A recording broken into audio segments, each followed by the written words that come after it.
Praise Lord. ദൈവത്തിൻ്റെ പരിശുദ്ധമുള്ള നാമം വാഴ്ത്തപ്പെടുമാറാകട്ടെ. ഗാർഡൻ ഓഫ് മഹനീയം എന്ന മിനിസ്ട്രിയിലേക്ക് നിങ്ങളെ എല്ലാവരെയും സ്വാഗതം ചെയ്യുകയാണ്. ഗാർഡൻ ഓഫ് മഹനീയത്തിൻ്റെ മിനിസ്ട്രി ദൈവം ഞങ്ങളുടെ ഉള്ളിൽ തന്ന ഒരു ആത്മീയ പ്രേരണയാണ്, ആത്മീയ നിയോഗമാണ്. അന്ത്യകാലത്ത് ഒരു സൈന്യത്തെ കർത്താവിൻ്റെ വരവിന് വേണ്ടി ഒരുക്കിയെടുക്കുവാൻ, സകല ജാതികളെയും പഠിപ്പിച്ച് ശിഷ്യന്മാരാക്കി എടുക്കുവാൻ, സത്യവചനത്തെ യഥാർത്ഥമായി പ്രസംഗിച്ച് കൊള്ളാവുന്ന വേലക്കാരായി തീരുവാനും ദൈവത്തിൻ്റെ വരവിന് വേണ്ടി അനേകരെ ഒരുക്കിയെടുക്കുവാനും വേണ്ടിയാണ് കർത്താവ് ഞങ്ങളുടെ ഉള്ളിൽ ഈ മിനിസ്ട്രിയുടെ പേര് തന്നതും അതിനുവേണ്ടിയുള്ള നിയോഗം തന്നതും. ഇന്ന് ഈ മീഡിയ ഞങ്ങളിവിടെ പ്രാർത്ഥിച്ച് ആരംഭിക്കുകയാണ്. മീഡിയയിൽ കൂടെ അനേകർക്ക് ഈ ദൈവവചനം, സത്യവചനം, യഥാർത്ഥമായ ദൈവസഭയെക്കുറിച്ചും കർത്താവിൻ്റെ വിശുദ്ധിയെക്കുറിച്ചും കർത്താവിൻ്റെ രാജ്യത്തെക്കുറിച്ചൊക്കെ നിങ്ങളിൽ എത്തിക്കുവാനാണ് കർത്താവ് ഞങ്ങൾക്ക് തന്ന നിയോഗങ്ങൾ. അതനുസരിച്ചുള്ള ശുശ്രൂഷകളായിരിക്കും തുടർന്നുള്ള ദിവസങ്ങളിൽ എപ്പിസോഡിൽ കൂടെ നിങ്ങളുടെ മുമ്പിൽ ഞങ്ങൾ കാഴ്ചവെക്കുവാൻ ഇടയാക്കി തീർക്കുന്നത്. നിങ്ങളതിനോട് സഹകരിക്കും എന്ന് ഞങ്ങൾ തീർച്ചയായിട്ടും വിശ്വസിക്കുന്നു. ഇന്ന് ഈ പ്രാരംഭ ദിവസം ആരംഭിക്കുന്ന ഈ ശുശ്രൂഷയുടെ പേര് ദ വേർഡ് ഓഫ് വിഷ്ണം എന്നുള്ള പേരിലാണ് നിങ്ങളുടെ മധ്യത്തിൽ ഈ ശുശ്രൂഷ ഇവിടെ കണ്ടിന്യൂ ചെയ്യാൻ ആഗ്രഹിക്കുന്നത്. അതിലേക്ക് ദൈവവചനം ശുശ്രൂഷിക്കുന്നത് എൻ്റെ ഭാര്യ സിസ്റ്റർ ജോളിയാണ്. ഈ മിനിസ്ട്രിയുടെ ആസ്ഥാനം എന്ന് പറയുന്നത് കോട്ടയം പുതുപ്പള്ളി എന്ന സ്ഥലത്താണ് ഇതിൻ്റെ പ്രവർത്തനങ്ങൾ നടക്കുന്നത്. ഇതിൻ്റെ ഓഫീസ്, ഇവിടുത്തെ പ്രെയർ സെൻ്ററുകൾ, ഇവിടെ ചർച്ച എല്ലാം ഇവിടെ ഉണ്ട്. നിങ്ങൾക്ക് ഏത് സമയത്ത് ഇവിടെ ഞങ്ങളുമായി ബന്ധപ്പെടാം. ഞങ്ങൾ തന്നിരിക്കുന്ന ടെലിഫോൺ നമ്പറിലും അതുപോലെ ഇമെയിലൊക്കെ ഞങ്ങളുമായിട്ട് ബന്ധപ്പെടാൻ ഏത് സമയത്ത് സാധ്യതയുണ്ട്. നിങ്ങളുടെ ഏത് സംശയങ്ങളോ ഏത് കാര്യങ്ങളോ ഞങ്ങളുമായിട്ട് പങ്കുവെക്കുകയാണെങ്കിൽ ഞങ്ങൾ നിങ്ങൾക്ക് വേണ്ടി തീർച്ചയായിട്ടും പ്രാർത്ഥിക്കും. നിങ്ങളെ ക്രിസ്തുവിൽ തികഞ്ഞ ഒരു ഭടന്മാരാക്കി തീർക്കുവാനാണ് കർത്താവ് ഞങ്ങൾക്ക് നിയോഗവും പരിശുദ്ധാത്മാവിൻ്റെ ഞങ്ങൾക്ക് തന്ന നിയോഗം. അതനുസരിച്ചുള്ള മിനിസ്ട്രി ആയിരിക്കും തുടർന്നുള്ള ദിവസങ്ങൾ ഈ എപ്പിസോഡിൽ കൂടെ നിങ്ങൾക്ക് ദൈവസന്നിധിയിൽ ഞങ്ങൾ സമർപ്പിക്കുന്നത്. എല്ലാവർക്കും ഈ മിനിസ്ട്രിയിലേക്ക്, ഈ ശുശ്രൂഷയിലേക്ക് ഞങ്ങൾ സ്വാഗതം ചെയ്യുകയാണ്. നിങ്ങളുടെ ആത്മാർത്ഥമായ പ്രാർത്ഥനയും സഹകരണവും ഞങ്ങൾ ചോദിക്കുകയാണ്. ഇന്ന് പ്രാരംഭ ദിവസം ഈ മിനിസ്ട്രിയിൽ ദൈവവചനം ശുശ്രൂഷിക്കുന്നത് ദ വേർഡ് ഓഫ് വിഷ്ണം എന്ന് പറഞ്ഞ ഒരു പ്രോഗ്രാമായിട്ടാണ് ഇത് അവതരിപ്പിക്കുന്നത്. സിസ്റ്റർ ജോളിയാണ് തുടർന്ന് നിങ്ങളോട് സംസാരിക്കുന്നത്. പ്രാർത്ഥനയോടെ നമുക്ക് ഈ മിനിസ്ട്രിയിലേക്ക് കടക്കാം. ദൈവമായ കർത്താവ് നിങ്ങളെ അനുഗ്രഹിക്കട്ടെ. ഏവർക്കും ഇതിലേക്ക് സ്വാഗതം ചെയ്യുന്നു. God bless you.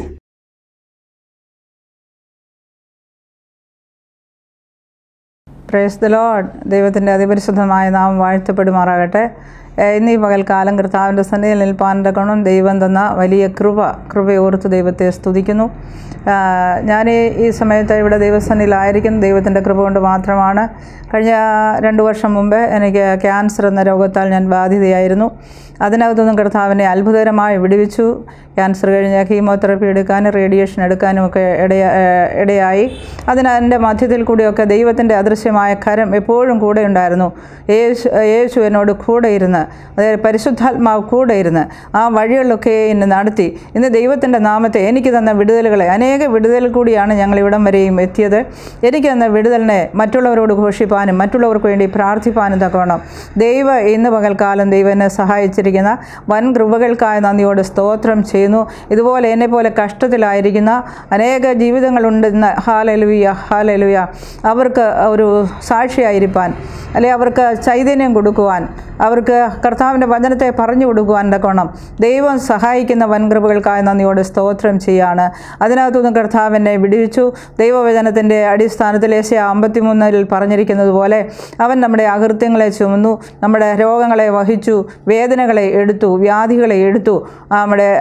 അവൻ്റെ അടിപ്പിണരാനുള്ള സൗഖ്യം എനിക്ക് നൽകി തന്നിരിക്കുന്നു. ആ വചനത്തിൻ്റെ ശക്തി എൻ്റെ ശരീരത്തിൽ കൂടി വ്യാപരിക്കുവാൻ ദൈവം ഇടയാക്കിയത് ഓർത്ത ദൈവത്തെ സ്തുതിക്കുകയാണ്. ഞാൻ ചുരുക്കമായിട്ട് ഒരു എക്സാമ്പിളായിട്ട് ചുരുക്കമായിട്ട് പറഞ്ഞതാണ്. അനേക കഷ്ടങ്ങളിൽ കൂടിയാണ് ദൈവരാജ്യത്തിനകത്തേക്ക് എന്നെ കൊണ്ടുവന്നത്.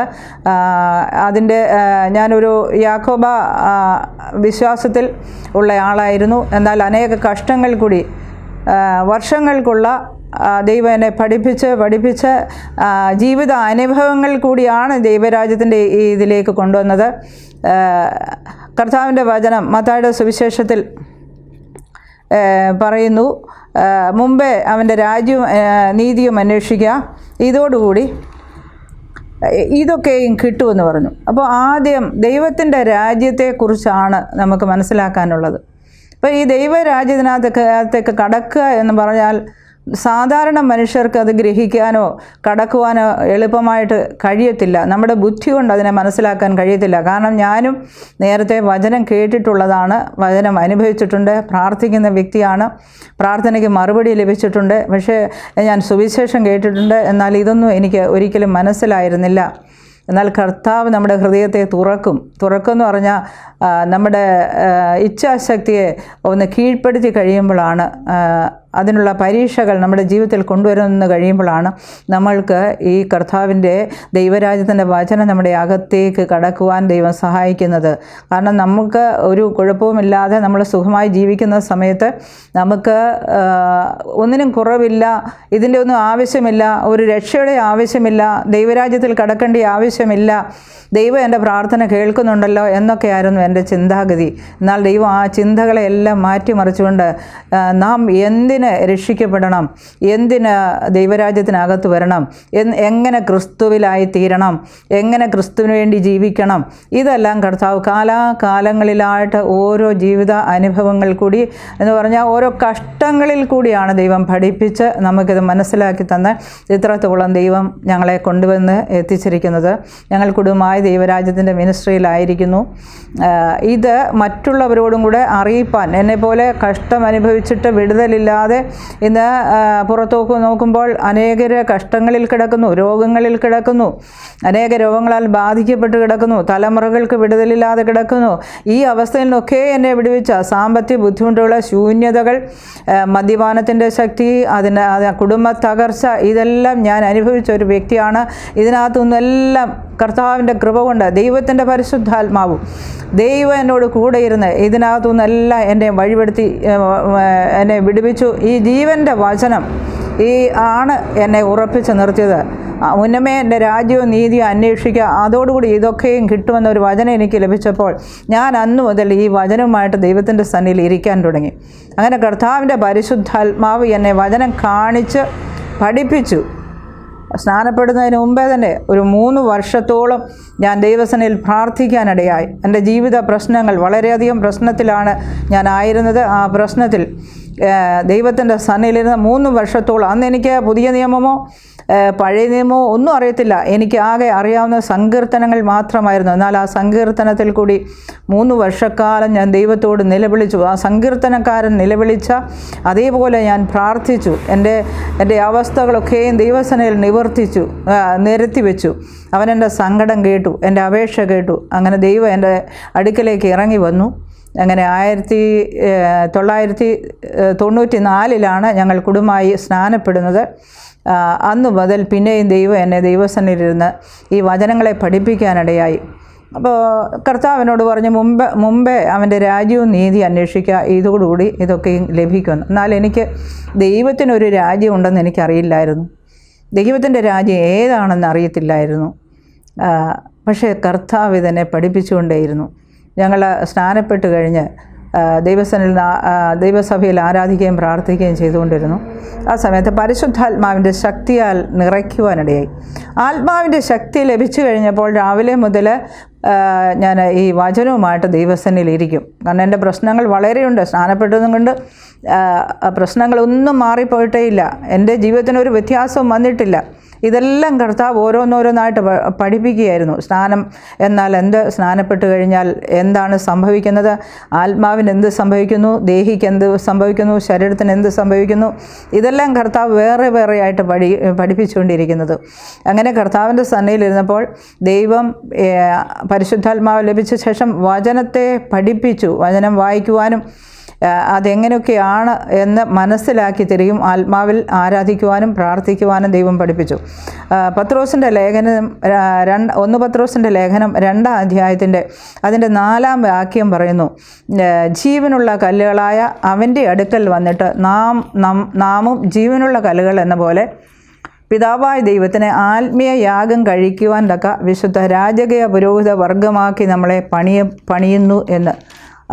1 പത്രോസിൻ്റെ ലേഖനം 2-ാം അധ്യായത്തിൻ്റെ 1-ാം വാക്യം പറയുന്നത്, ആകയാൽ സകല ദുഷ്ടതയും എല്ലാ ചതവും വ്യാജഭാവവും അസൂയയും എല്ലാ നുണയും നീക്കിക്കളഞ്ഞ് ഇപ്പോൾ ജനിച്ച ശിശുക്കളെ പോലെ രക്ഷയ്ക്കായി വളരുവാൻ വചനമെന്ന മായമില്ലാത്ത പാൽ കുടിപ്പാൻ വാഞ്ചിപ്പീൻ.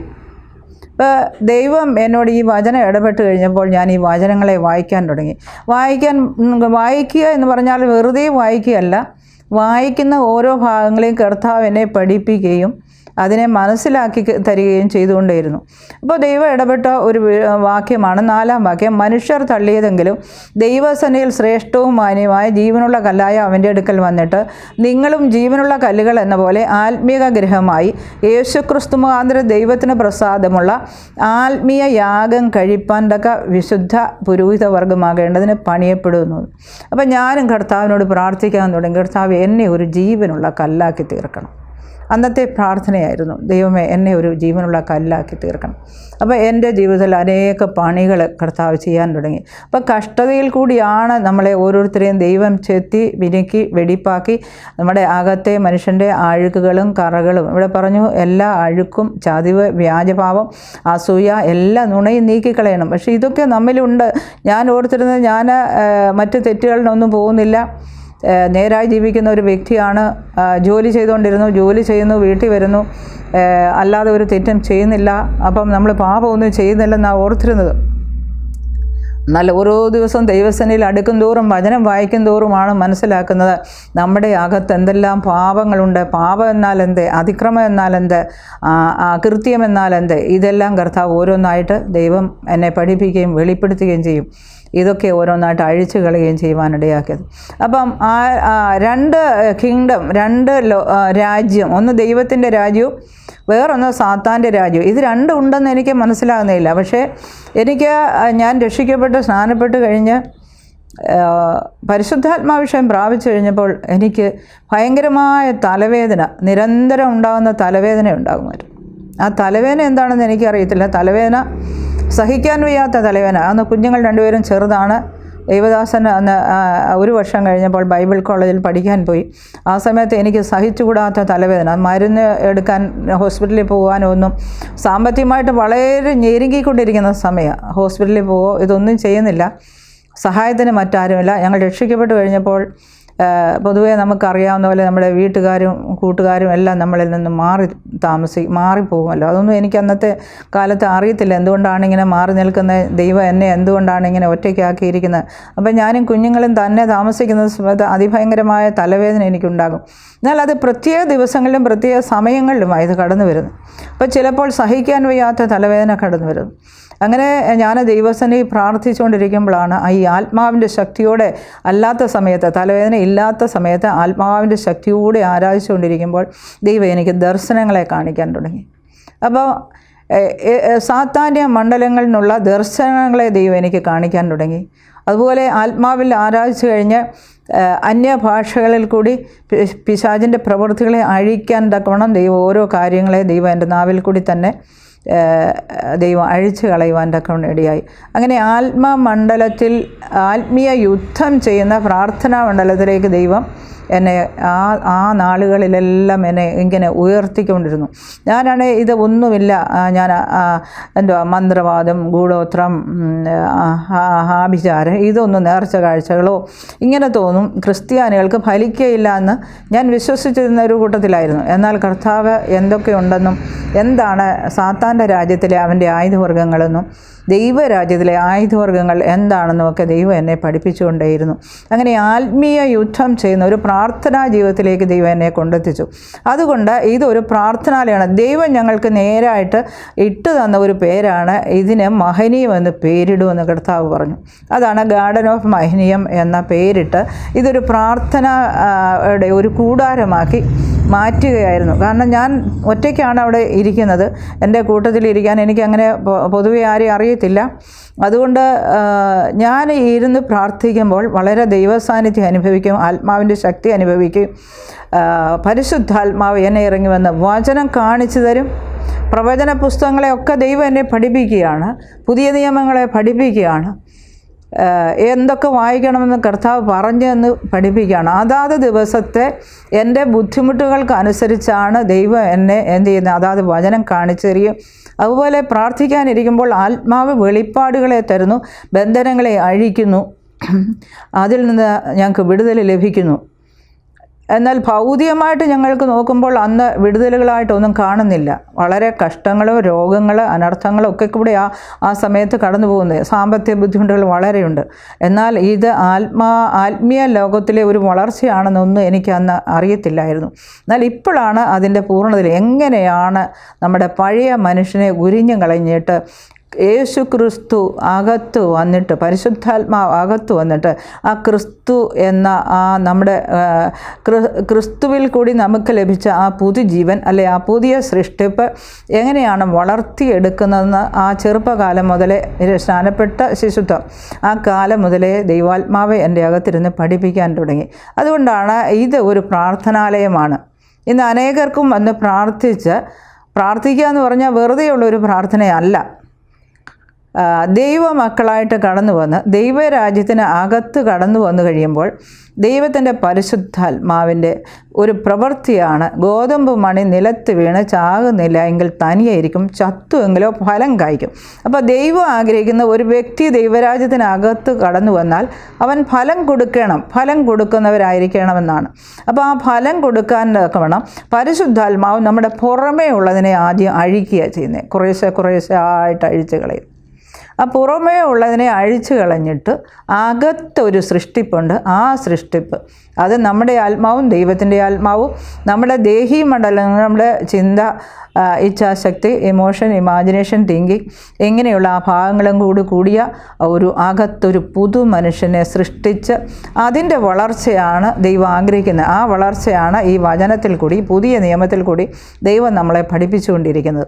അങ്ങനെ ഒരു പുതിയ സൃഷ്ടി വളർച്ചയെത്തിയെങ്കിൽ മാത്രമേ ദൈവം അധികാരങ്ങളെ തന്ന്, പുത്രത്തിൻ്റെ അധികാരം തന്ന് ദൈവരാജ്യത്തിന് കൊള്ളാവുന്നവരാക്കി ഫലം കൊടുക്കാത്ത രീതിയിൽ ഒരു വ്യക്തിയെ വളർത്തിയെടുക്കുക എന്നുള്ളതാണ് പരിശുദ്ധാത്മാവിൻ്റെ ഡ്യൂട്ടി. എന്നാൽ ഇതൊന്നും നമുക്കറിയത്തില്ല. ഞാൻ ആകെപ്പാടെ അനുഭവിക്കുന്നത് വളരെ കഷ്ടങ്ങൾ അനുഭവിക്കുന്നു, വളരെ ശൂന്യത അനുഭവിക്കുന്നു, ദാരിദ്ര്യം അനുഭവിക്കുന്നു. പക്ഷേ ഇതിൻ്റെ എല്ലാം മധ്യത്തിൽ കൂടുതൽ സമയം പ്രാർത്ഥിക്കാൻ, കൂടുതൽ സമയം വചനം വായിക്കുവാൻ, കൂടുതൽ സമയം ദൈവത്തോട് കൂടെ ഇരിപ്പാൻ, കൂടുതൽ ആത്മാവിൽ ആരാധിപ്പാൻ, ഇതൊക്കെയാണ് എൻ്റെ ജീവിതത്തിലുണ്ടാകുന്നത്. ഇത് എന്തിനു വേണ്ടിയാണെന്നുള്ള തിരിച്ചറിവ് നമ്മൾക്കുള്ള കുറേ വളർന്നു കഴിഞ്ഞപ്പോഴാണ് മനസ്സിലായത്. കാരണം കഷ്ടങ്ങൾ, ലോകത്തിലെ കഷ്ടങ്ങൾ വർദ്ധിക്കും തോറും നമ്മൾ ദൈവത്തോട് കൂടെ അടുക്കുക, ആത്മാവിൻ്റെ ശക്തി വർദ്ധിപ്പിച്ചു തരിക, അധിക വചനങ്ങൾ നമ്മുടെ അകത്തേക്ക് ദൈവം പഠിപ്പിക്കുക, വചനത്താൽ അകത്തെ മനുഷ്യനെ പണിയപ്പെടുത്തുക, വളർച്ച പ്രാപിപ്പിക്കുക. ഇതൊക്കെയാണ് കർത്താവ് ചെയ്തിരുന്നത്. ഒന്നും തിരിച്ചറിയുക. ഇപ്പം എന്നെ കേൾക്കുന്നവരായ ചിലർക്ക് ചിലപ്പോൾ ഇതായിരിക്കും, പുറത്തു നോക്കുമ്പോൾ വളരെ കഷ്ടം, ശൂന്യത, ഇല്ലായ്മ ഒക്കെ ഉണ്ടാവുമെങ്കിലും ആത്മാവിൻ്റെ ശക്തി പ്രാപിച്ചു കഴിഞ്ഞാൽ നമ്മുടെ ദാഹം മുഴുവൻ വചനം വായിക്കണം, ആത്മാവിൽ ആരാധിക്കണം, കൂട്ടായ്മയ്ക്ക് പോകണം, കർത്താവിനെ സ്നേഹിക്കണം, അവനോട് കൂടെ ഇരിക്കണം. ഇവിടെയുള്ള കാര്യങ്ങളൊക്കെ വിട്ടിട്ടാണ് എന്ത് ചെയ്യുന്നത്, നമ്മൾ കർത്താവിൻ്റെ കൂടെ ഇരിക്കാനും ദൈവത്തിൽ നിന്ന് പ്രാപിക്കാനും ഒക്കെയുള്ള താല്പര്യം കാണിച്ചുകൊണ്ടിരിക്കുന്നത്. അങ്ങനെയുണ്ടെങ്കിൽ കർത്താവ് നമ്മളെ വളർത്തുകയാണെന്ന് മനസ്സിലാക്കിക്കോണം. അത് നമ്മുടെ കഷ്ടമല്ല. അപ്പോൾ നമ്മൾ മിക്കവാറും ആ സമയത്തൊക്കെ നിരാശപ്പെട്ടിട്ട് എനിക്ക് രക്ഷിക്കപ്പെട്ടു, സ്നാനപ്പെട്ടു, ദൈവരാജ്യത്തിലായിട്ട് ഞാനിപ്പം ഒന്നുമില്ല, ഏറ്റവും ശൂന്യമായി, മറ്റുള്ളവരുടെ മുമ്പിൽ നിൽക്കാൻ പറ്റുന്നില്ല, നമ്മൾ ലജ്ജയുള്ളവരായി തീർന്നു, നിന്ദയുള്ളവരായി തീർന്നു, അങ്ങനെയൊക്കെയാണ് വിചാരിക്കുന്നത്. എന്നാൽ അതല്ല ദൈവമക്കളെ, എന്നെ കേൾക്കുന്ന ദൈവമക്കളെ, ദൈവത്തിൻ്റെ പരിശുദ്ധാത്മാവിൻ്റെ ഒരു പണിയാണ് നമ്മൾ രക്ഷിക്കപ്പെട്ട് സ്നാനപ്പെട്ട ദൈവരാജ്യത്തിൽ കടന്നു കഴിയുമ്പോൾ പുറമേ ഉള്ളതിനെ ഉരിഞ്ഞു കളയുക. എന്നിട്ട് അകത്ത് കർത്താവിൻ്റെ ഒരു പുത്രത്വം, അവകാശം പ്രാപിച്ചെടുക്കാനുള്ള ഒരു പുത്രത്വത്തെ വളർത്തിയെടുക്കുക എന്നുള്ളതാണ് ദൈവത്തിൻ്റെ പരിശുദ്ധാത്മാവിൻ്റെ നമ്മളെക്കുറിച്ചുള്ള ഉദ്ദേശം. അതുകൊണ്ട് നിങ്ങൾ ഒന്നുകൊണ്ടും ഭാരപ്പെടരുത്. കർത്താവ് നമ്മളെ വളർത്തുകയാണ്. ആരും എന്ത് ചെയ്ത് ആകുലപ്പെടുകയോ പുറമോട്ട് പോവുകയോ ഒന്നും ചെയ്യരുത്. അതല്ല, കർത്താവിൻ്റെ സന്നിധിയിൽ നിന്ന് ഓടിപ്പോകരുത്. പല സന്ദർഭങ്ങളിൽ ഞാൻ കഷ്ടങ്ങൾ വരുമ്പോൾ എന്ത് ചെയ്യണമെന്നറിയാതെ, അന്ന് മറ്റ് നമുക്ക് സീനിയറായിട്ടുള്ള പ്രവാചകന്മാരെയോ മറ്റുള്ളവരെയോ ഒന്നും അന്ന് ഞങ്ങൾക്ക് അറിയത്തില്ല. അപ്പോൾ അതുകൊണ്ട് എന്ത് ചെയ്യും, കൂടുതൽ സമയം ദൈവസന്നിധിയിൽ നിന്ന് പ്രാർത്ഥിക്കുകയെന്ന്. അന്ന് എന്ത് ചെയ്യണം, ഈ സാഹചര്യത്തിൽ നിന്ന് ഓടിപ്പോകാൻ, അല്ലെ മാറിപ്പോകാൻ, അല്ലെ ജോലി ചെയ്തിരുന്നതാണ് ആ ജോലിയിലേക്ക് മടങ്ങിപ്പോകാൻ ഒക്കെ ചിന്തിക്കുകയും തീരുമാനം എടുക്കുകയും ചെയ്തിട്ടുണ്ട്. എന്നാൽ കർത്താവിൻ്റെ വചനം ഒരു ദിവസം കാണിച്ചത് യെശയ്യാ പ്രവചനം 22:16 വാക്യത്തിൽ പറഞ്ഞു, വിശ്വസിക്കുന്നവൻ ഓടിപ്പോയി. അത് ഈ 2 പത്രോസിൻ്റെ ലേഖനത്തിൽ തന്നെ അത് 1 പത്രോസിൻ്റെ ലേഖനം 2 എഴുതി വച്ചിട്ടുണ്ട്. ഞാൻ ശ്രേഷ്ഠവും മാന്യവുമായൊരു മൂലക്കല്ല് സിയോനിലിടുന്നു, അവനിൽ വിശ്വസിക്കാൻ ലജ്ജിച്ചു പോകയില്ല എന്ന തിരുവഴുത്തിൽ കാണുന്നുവല്ലോ എന്നാണ് പത്രോസിൻ്റെ ലേഖനത്തിൽ എഴുതിയിരിക്കുന്നത്. എന്നാൽ യെശയ്യാ പ്രവചനം 28 എഴുതിയിരിക്കുന്നത്, ഞാൻ ശ്രേഷ്ഠവും മാന്യവുമായൊരു മൂലക്കല്ല് സിയോനിലിടുന്നു, അവനിൽ വിശ്വസിക്കുന്നതിന് ഓടിപ്പോകയില്ല എന്ന്. ആ ഓടിപ്പോകയില്ല എന്നുള്ള വചനം എന്നോട് ഇടപെട്ടു. അപ്പോൾ ഞാൻ ഓടിപ്പോകാതെ, എന്നാൽ അനേക പ്രാവശ്യം ഇതിനകത്തുനിന്ന് എങ്ങനെയും രക്ഷ പ്രാപിക്കണമെന്ന് ഞാൻ വിചാരിച്ചിട്ടുണ്ട്. എന്നാൽ ഓടിപ്പോകയില്ല എന്ന വചനം എന്നോട് ഇടപെട്ട ശേഷം ഓടിപ്പോകാതെ ദൈവസന്നിധിയിൽ തന്നെ ഇരിക്കുവാൻ തീരുമാനം എടുത്തു. അതുകൊണ്ട് കർത്താവ് അനേക കാര്യങ്ങളെ ഇന്നും പഠിപ്പിച്ചുകൊണ്ടിരിക്കുന്നു. അപ്പോൾ അതുപോലെ രോഗങ്ങൾ, പലവിധമായ രോഗങ്ങൾ കുഞ്ഞുങ്ങളുടെ ജീവിതത്തിൽ, പിന്നെ വിദ്യാഭ്യാസപരമായ കാര്യത്തിൽ, കുഞ്ഞുങ്ങളുടെ വിദ്യാഭ്യാസ കാര്യത്തിൽ വളരെ പ്രതികൂലങ്ങൾ അനുഭവിച്ചിട്ടുണ്ട്. അവർക്ക് പഠിക്കാൻ കഴിയാതെ, ഒന്നാമത് പഠിക്കാൻ ഫീസ് കൊടുക്കാൻ നിവൃത്തിയില്ലാതെ വന്നിട്ടുണ്ട്. രണ്ടാമത് അവർക്ക് പരീക്ഷ അടുക്കുമ്പോൾ രോഗങ്ങൾ, പനി, ബാധ, ഇതൊക്കെയായിട്ട് അവരെ അസഹ്യപ്പെടുത്തുക. എനിക്ക് രോഗം വന്ന് അവരെ ശ്രദ്ധിക്കാൻ കഴിയാത്ത അവസ്ഥകൾ വന്നിട്ടുണ്ട്. പിന്നെ അവർക്ക് പരീക്ഷ എഴുതാൻ കഴിയാത്ത അവസ്ഥകൾ വന്നിട്ടുണ്ട്. ഇവിടെയെല്ലാം ഉപവാസത്താലും പ്രാർത്ഥനയാലും ഈ വചനം ഇടപെടും. ഓരോ വചനം ഇടപെടുന്നതനുസരിച്ച് ആ വചനം തന്നെ സംസാരിച്ച് ദൈവസന്നിധിയിൽ ഇരുന്ന് കഴിയുമ്പോൾ ആ വചനം അതിൻ്റെ ക്രിയ അവിടെ ചെയ്യാൻ തുടങ്ങും. പക്ഷേ അന്ന് അതിൻ്റെ അത്രയും അർത്ഥം അറിയത്തില്ലെങ്കിൽ ഇന്ന് പകൽക്കാലം ഞാൻ നിങ്ങളോട് പറയട്ടെ, വചനം എന്നത് ദൈവമാണ്. വചനം നമ്മുടെ നാവിൽ കൂടി ഉരുവിടുമ്പോൾ നാം ഒരു പാത്രം മാത്രമാണ് ദൈവത്തിൻ്റെ വചനത്തെ വഹിക്കുവാൻ വേണ്ടി വിലയ്ക്ക് വാങ്ങപ്പെട്ട ഒരു പാത്രമാണ് നാം. ആ വചനത്തെ നമ്മുടെ നാവിൽ കൂടി ഉരുവിടുമ്പോൾ ആ വചനം അതിൻ്റെ പ്രവൃത്തി ചെയ്തിരിക്കും.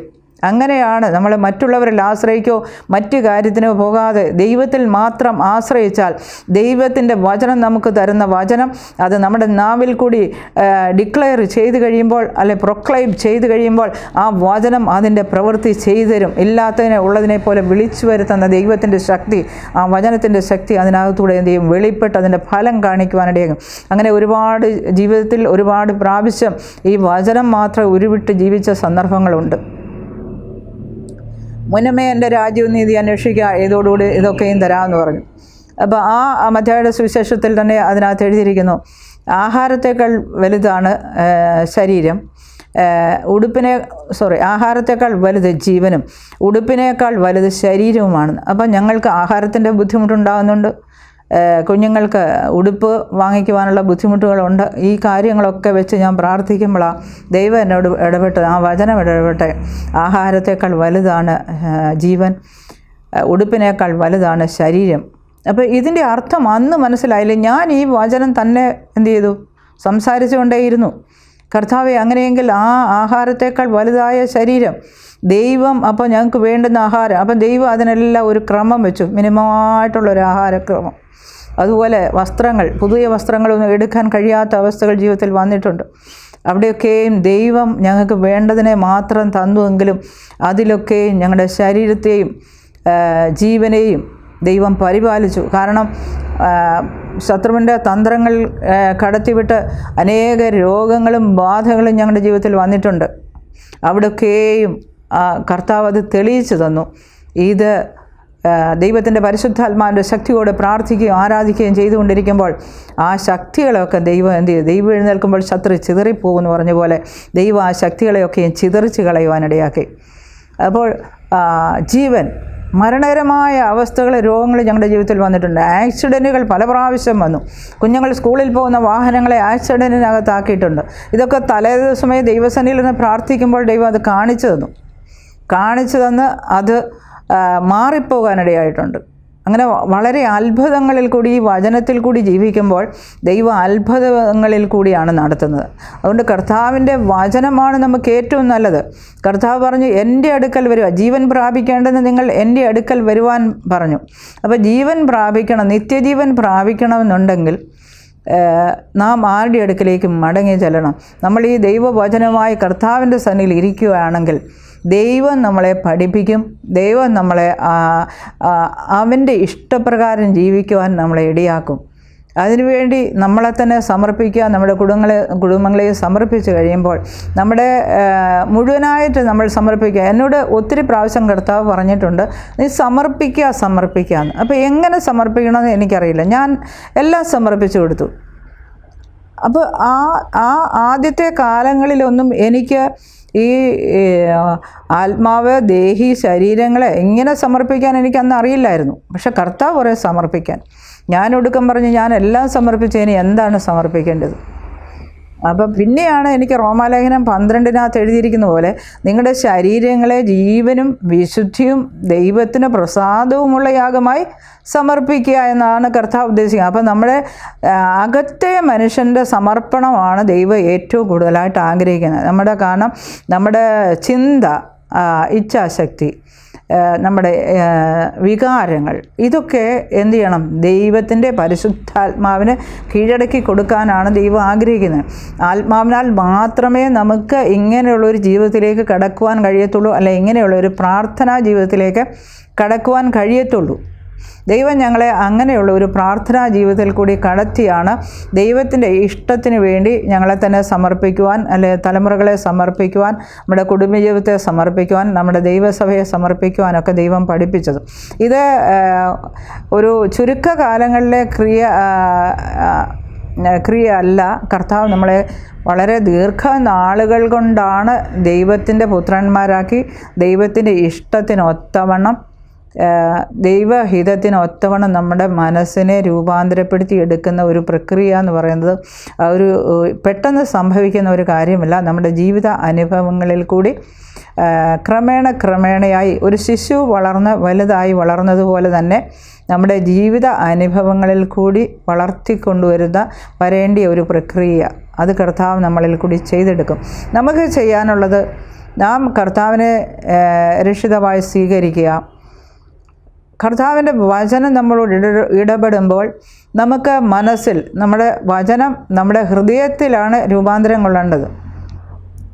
ആ വചനം നമ്മുടെ ഹൃദയത്തിൽ രൂപാന്തരം കൊള്ളുമ്പോൾ നമുക്ക് മാനസാന്തരം ഉണ്ടാകുക എന്ന് പറഞ്ഞാൽ മനസ്സ് തിരിയുക. ഞാനിപ്പോൾ പോകുന്ന പോക്കിലല്ല പോകേണ്ടത്, എനിക്ക് ഈ കർത്താവിൻ്റെ ആവശ്യമുണ്ട്, അവൻ പറയുന്നത് ഞാൻ കേൾക്കേണ്ട ആവശ്യമുണ്ട്, ഈ വചനം എനിക്ക് അനുസരിക്കേണ്ട ആവശ്യമുണ്ട് എന്ന് എനിക്ക് ഉള്ളിലൊരു ബോധം വന്ന് അങ്ങനെ ആ വചനത്തെ ഞാൻ സ്വീകരിക്കും.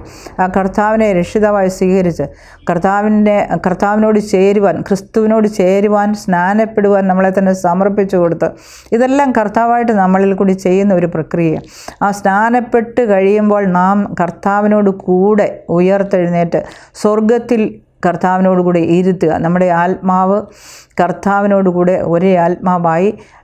കൊലോസ്യലേഖനം 3:1 പറയുന്ന പോലെ നിങ്ങൾ മരിച്ചു, നിങ്ങളുടെ ജീവൻ ക്രിസ്തുവിൽ ദൈവത്തിൽ മറഞ്ഞിരിക്കുന്നു. അപ്പം കർത്താവിനോട് കൂടെ ഇരിക്കുന്ന ഒരു അവസ്ഥയിലേക്ക്, അല്ലെ ഈ ലോകത്തിൻ്റെ ശക്തി, അല്ലെ ഇരുട്ടിൻ്റെ അധികാരമെന്നാണ് പറഞ്ഞിരിക്കുന്നത്, ഇരുട്ടിൻ്റെ അധികാരത്തിൽ നിന്ന് വിടുവിച്ച് സ്നേഹസ്വരൂപനായ പുത്രൻ്റെ രാജ്യത്തിലേക്ക് നമ്മളെ പ്രവേശിപ്പിക്കുന്ന ഒരു പ്രക്രിയയാണ് സ്നാനത്തിൽ കൂടി നമുക്ക് ലഭിക്കുന്നത്. അതിനെയാണ് ദൈവരാജ്യത്തിൽ നാം ആകുക എന്ന് പറയുന്നത്. അപ്പം ദൈവരാജ്യത്തിൽ ആയി കഴിഞ്ഞിട്ടാണ് നമ്മൾ എന്ത് ചെയ്യുന്നത്? ദൈവരാജ്യത്തിൻ്റെ വചനങ്ങളെ പഠിക്കാൻ നമുക്ക് മനസ്സിലാക്കുകയും അതുപോലെ ദൈവരാജ്യത്തിൻ്റെ വളർച്ചയിലേക്ക് നാം എത്തിച്ചേരുകയും ചെയ്യുന്നത്.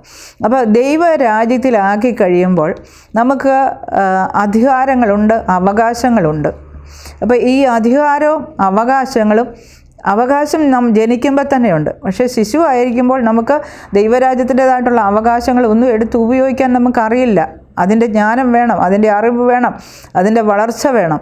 എന്നാൽ ദൈവരാജ്യത്തിൽ ജനിക്കുമ്പോൾ തൊട്ടേ നമുക്ക് അവകാശമുണ്ട്, എന്നാൽ അധികാരങ്ങൾ ആ സമയത്ത് നമുക്ക് ലഭിക്കുന്നില്ല. ഒരു ശിശുവിൻ്റെ കയ്യിൽ ഒരിക്കലും അധികാരം ലഭിക്കത്തില്ല. അതുകൊണ്ട് ദൈവരാജ്യത്തിൽ വീണ്ടും ജനിക്കപ്പെട്ട് കഴിഞ്ഞാലും നമുക്ക് നമ്മുടെ ഈ സാഹചര്യങ്ങളൊന്നും അന്ന് കീഴടക്കാൻ കഴിയത്തില്ല. ശത്രുക്കളൊക്കെ അന്നേരം ഉണ്ട്, വളരെ വളർച്ച പ്രാപിക്കുന്ന അനുസരിച്ച് മാത്രമേ നമുക്ക് നമ്മുടെ എതിരെ വരുന്ന ശത്രുക്കളെ കീഴടക്കുവാനോ അല്ലെങ്കിൽ നീതി ലഭിക്കാനും ന്യായം ലഭിക്കാനും ഒക്കെ. ഞാൻ ഒത്തിരി പ്രാർത്ഥിച്ചിട്ടുണ്ട്, എനിക്ക് ന്യായം വേണം, എനിക്ക് നീതി വേണം, എനിക്ക് നീതി ലഭിക്കുന്നില്ല. എൻ്റെ എപ്പോഴും ഉള്ള ഒരു സങ്കടമായിരുന്നു, എനിക്ക് ന്യായം ലഭിക്കുന്നില്ല, എനിക്ക് നീതി ലഭിക്കുന്നില്ല. പക്ഷേ ഈ ന്യായവും നീതിയും ദൈവരാജ്യത്തിൻ്റെ സിംഹാസനത്തിൻ്റെ അടിസ്ഥാനമാണ്. പക്ഷെങ്കിൽ അത് ലഭിക്കുന്നത് ഞാൻ വളർച്ച പ്രാപിക്കുന്നതിൻ്റെ അനുസരിച്ചാണ്. അതുകൊണ്ട് കർത്താവ് പറഞ്ഞു, മുന്നമേ എൻ്റെ രാജ്യവും നീതി അന്വേഷിക്കുക, അതോടുകൂടി ഇതൊക്കെ നിങ്ങൾക്ക് ലഭിക്കുമെന്നാണ് കർത്താവ് പറഞ്ഞത്. അപ്പോൾ ദൈവരാജ്യത്തിന് ഒരു നീതിയുണ്ട്, ഒരു ന്യായമുണ്ട്, ഒരു നിയമമുണ്ട്, അതിന് നടത്തിപ്പുകളുണ്ട്. ഇതെല്ലാം പരിശുദ്ധാത്മാവിനാൽ മാത്രം നയിക്കുന്ന അവസ്ഥകളാണ്. ദൈവരാജ്യത്തിലേക്ക് നമ്മൾ കടന്നു കഴിയുമ്പോൾ പിന്നെ നമ്മളെ കൺട്രോള് മുഴുവൻ ആർക്ക്? അത് കർത്താവ് എന്ന് പറയുമ്പോൾ യേശുവിനെ കർത്താവായി നാം സ്വീകരിക്കുക എന്ന് പറഞ്ഞാൽ എൻ്റെ കർത്തൃത്വം മുഴുവൻ, എൻ്റെയും എൻ്റെ കുടുംബത്തിൻ്റെയും എൻ്റെ തലമുറകളുടെയും എനിക്കുള്ള സകലത്തിൻ്റെയും കർത്തൃത്വം മുഴുവൻ ആർക്ക് നാം സമർപ്പിച്ചു കൊടുക്കുന്നു? കർത്താവായ യേശുവിനെ നമ്മുടെ സകല കാര്യങ്ങളും കർത്തൃത്വം നടത്താനുള്ള അധികാരം നമ്മൾ കൊടുക്കുകയാണ്. അപ്പോൾ യേശു കർത്താവ് പറഞ്ഞു, ഞാൻ പോയിട്ട് നിങ്ങൾക്കൊരു കാര്യസ്ഥനെ അയച്ചു തരാമെന്ന് പറഞ്ഞു. ആ കാര്യസ്ഥനാണ് പരിശുദ്ധാത്മാവെന്ന കാര്യസ്ഥൻ. അപ്പോൾ സ്നാനപ്പെട്ട് കഴിഞ്ഞാൽ പരിശുദ്ധാത്മാവെന്ന ഒരു ദാനം ലഭിക്കുമെന്നാണ് അതിനകത്ത് പറഞ്ഞിരിക്കുന്നത്. ഈ പരിശുദ്ധാത്മാവിന് ഒരു ദാനമായിട്ടാണ് അപ്പോസ്തല പ്രവൃത്തി 2:38 പറഞ്ഞിരിക്കുന്നത്. എന്നാൽ ഈ ദാനം എന്ന് പറയുന്നത് ഇത് പുത്രത്തിൻ്റെ ആത്മാവാണ്. പുത്രത്തിൻ്റെ ആത്മാവിനെ നമ്മുടെ ഉള്ളിൽ ദൈവം അയച്ചു തന്നിട്ട് ഈ ആത്മാവ് അല്ലെ പുത്രൻ യേശു ലോകത്തിൽ വന്നതുപോലെ തന്നെ പുത്രത്തിൻ്റെ ആത്മാവിനെ നമ്മുടെ ഉള്ളിൽ അയച്ചിട്ട് ഈ പുത്രൻ പറയുന്നത് പോലെ തന്നെ നമ്മളെ നടത്തിക്കൊണ്ടു പോകാൻ അല്ലേ ഈ കർത്താവ് ഭരിച്ച് നടത്തുവാൻ, അവൻ രാജാവായി നമ്മുടെ അകത്തിരുന്നുകൊണ്ട് നമ്മളെ ഭരിച്ച് നടത്തുമ്പോൾ യാതൊന്നിനും കുറവില്ലാതെ അവൻ്റെ ഇഷ്ടപ്രകാരം അവൻ്റെ ഹിതപ്രകാരം നമ്മളെ നടത്തി കൊണ്ടുപോകാൻ അവൻ ശക്തനായ ഒരു ദൈവമാണ്. അതിനുവേണ്ടിയാണ് നാം ദൈവരാജ്യത്തിൽ കടക്കുകയും ദൈവരാജ്യത്തിൽ കടന്ന ശേഷം പരിശുദ്ധാത്മാവിനെ പ്രാപിക്കുകയും പരിശുദ്ധാത്മാവിനെ പ്രാപിച്ച ശേഷം പരിശുദ്ധാത്മാവ് പറയുന്നതിനെ അനുസരിച്ച് നടക്കുകയും ചെയ്യുവാൻ വേണ്ടിയാണ് ദൈവം നമ്മളെക്കുറിച്ച് ആഗ്രഹിക്കുന്നത്. ആ മക്കളുടെ അവകാശവും അധികാരവും തന്ന് ഈ ലോകത്തിൽ വാഴുവാനും ഈ ലോകത്തിൽ വാഴുവാൻ നമ്മളോട് പറഞ്ഞിട്ടുണ്ട്. ആ പുത്രന്മാരായതുകൊണ്ട് വാഴുവാൻ. ഇതൊക്കെ ഞാൻ ഓരോ എപ്പിസോഡിലും ഓരോന്നോരോന്നായിട്ട് വിവരിച്ചു തരാം. എൻ്റെ അനുഭവങ്ങൾ കൂടി ദൈവം എന്നെ നടത്തിയതിൽ കൂടി ഓരോന്നോരോന്നായിട്ട് വിവരിച്ചു തരാം. കർത്താവ് അങ്ങനെ ദൈവരാജ്യത്തിനകത്ത് കടന്ന ശേഷം നാം ചിന്തിക്കുന്ന പോലെ പെട്ടെന്ന് നമുക്ക് ഈ ഭൗമിക വിടുതലെല്ലാം ലഭിക്കുന്നില്ല. ദൈവരാജ്യത്തിൽ കടന്ന ശേഷം നമുക്ക് ഭൗമികമായിട്ടുള്ള നീതിയും ന്യായവും നന്മകളും അവകാശങ്ങളും എല്ലാം ലഭിക്കുന്നത് നാം ആത്മീയ വളർച്ച പ്രാപിക്കുന്നതിൻ്റെ അനുസരിച്ച് മാത്രമാണ്. അതുകൊണ്ട് ആ സമയത്ത് നമുക്ക് ബുദ്ധിമുട്ടുകൾ, പ്രയാസങ്ങൾ ഒക്കെ വരുമ്പോൾ നാം ഒന്നുകൊണ്ടും ക്ഷീണിച്ചു പോവുകയോ തളർന്നു പോവുകയോ അല്ലെ പിന്മാറിപ്പോവുകയോ എൻ്റെ ഇന്ന കാര്യം നടന്നില്ല, ഞാനിവിടെ വന്നിട്ട് ഞാൻ ഉദ്ദേശിച്ച എൻ്റെ ബുദ്ധിമുട്ടുകളായ ഇന്ന കാര്യം നടന്നില്ല എന്ന് കണ്ട് പിന്മാറിപ്പോവുകയോ ഒന്നും ചെയ്യരുത്. നിങ്ങളതിൽ ഉറച്ചു നിൽക്കുക. കർത്താവിൻ്റെ വചനം പറയുന്നത് പോലെ ഞാൻ സിയോനിൽ ഇതാ അടിസ്ഥാനക്കല്ലായിട്ട് ഒരു മൂലക്കല്ല് ഇട്ടിരിക്കുന്നു, അവനിൽ വിശ്വസിക്കുന്നവൻ ലജ്ജിച്ചു പോകയില്ല, അല്ലെങ്കിൽ അവൻ ഓടിപ്പോകയില്ല. അതുകൊണ്ട് ലജ്ജിച്ചു പോകാതെ ഓടിപ്പോകാതെ സ്ഥിരമായിട്ട് അവനോടുകൂടെ നിന്നാൽ അവൻ അത്ഭുത മന്ത്രിയാണ്, വീരനാന്തിയുമാണ്, അവൻ സകലത്തിൻ്റെ ഉടയവനാണ്, രാജാധി രാജാവാണ്, നമ്മളെ സ്നേഹിക്കുന്നവനാണ്, നമ്മളെ മക്കളാക്കി അവകാശികളാക്കി തീർത്തവനാണ്. ആ അവകാശത്തിലേക്കും മക്കളുടെ പദവിയിലേക്കും നമ്മളെ എത്തിച്ച് നമ്മളെ കൊണ്ട് ഈ ലോകത്തിൽ ചെയ്യുവാനിരിക്കുന്ന സകല പ്രവൃത്തികളും ഫലം കായ്ക്കണമെന്നാണ് പറഞ്ഞത്. സകല ഫലവും നല്ല ഫലം കായ്ച്ച് ദൈവത്തിൻ്റെ ഇഷ്ടം ചെയ്തെടുത്ത് കർത്താവിനോടുകൂടെ വസിപ്പാൻ തക്കണം നമ്മളെ പ്രാപ്തരാക്കുവാൻ ശക്തനായ ഒരു ദൈവത്തിൻ്റെ അടുക്കലേക്കാണ് നാം വന്നിരിക്കുന്നത്. കർത്താവ് നിങ്ങളെ ഈ വചനങ്ങളാൽ അനുഗ്രഹിക്കട്ടെ എന്ന് പറഞ്ഞുകൊണ്ട് ദൈവസന്നിധിയിലിരിക്കുന്നു.